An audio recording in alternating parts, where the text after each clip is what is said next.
चलो question number 4 में अगर आप देखोगे तो आपका बहुत ही प्यारा यहाँ पे लॉजिक अप्लाई हो जाएगा एवरीबॉडी। मैंने अभी 2 स्टेटमेंट वाला एक रूल बताया था कि 2 स्टेटमेंट हो तो either of them will be correct, yes और नो। 2 स्टेटमेंट हो तो इसमें से कोई एक ही ट्रू होगा।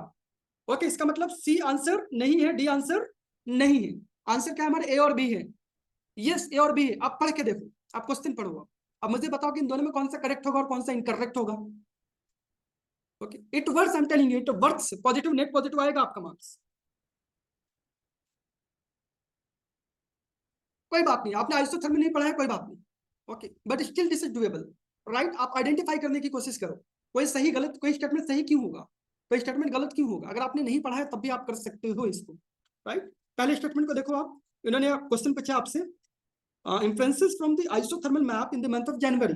जनवरी महीने में कहीं पे आइसोथर्मल मैप लिया गया है, हमें नहीं पता क्या होता है, इट्स ओके, मुझे भी नहीं पता। आप देखते हैं कैसे करना है इसको। First statement is saying the isotherms deviate to the north over the ocean and to the south over the continent, right. ठीक है, होता होगा।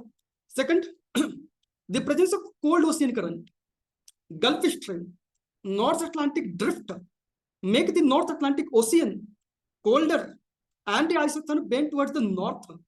All right. Yes, Alekhya. So which statement should be incorrect? B, sir. B should be incorrect. Why, Alekhya? Sir, because comparison is there, sir, like colder. हाँ, एक तो comparison है, comparison तो first के अंदर भी हो रहा है ना कि एक तरफ नॉर्थ में जा रहा है, दूसरे में साउथ में जा रहा है। और क्या हो सकता है आपका? Too many facts, sir. Exactly, too many fact. It's a very very basic logic. किसी स्टेटमेंट में अगर टू मैनी फैक्ट दे रखो, कितने फैक्ट है इसमें, है ना, 4-5 फैक्ट्स हैं इसके अंदर, it has to be incorrect. इसे गलत होना ही पड़ेगा।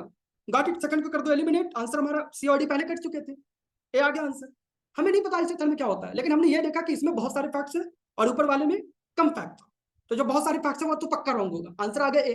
कोई जरूरत नहीं आइसोथर्म पढ़ने की, ट्रस्ट में, मुझे आज भी नहीं पता आइसोथर्म क्या होता है, कैसे काम करता है, इसकी मैपिंग अगर जनवरी में आएगी तो क्या होगा, फरवरी में आएगी तो क्या होगा, मुझे नहीं पता, ट्रस्ट में। Got it. But still we are able to score 140 plus. Why? by identifying the nature of the question and the statement. Is that clear to you? Right? UPSC यही चाहती है आपसे, जितनी जल्दी आप समझ गए उतना जल्दी आपका प्रीलिम्स निकल जाएगा, आप आईएएस बन जाओगे। जितना लेट से समझोगे उतना ही आपके अटेम्प्ट्स बर्बाद होंगे और फेलियर का रास्ता आसान होगा, राइट।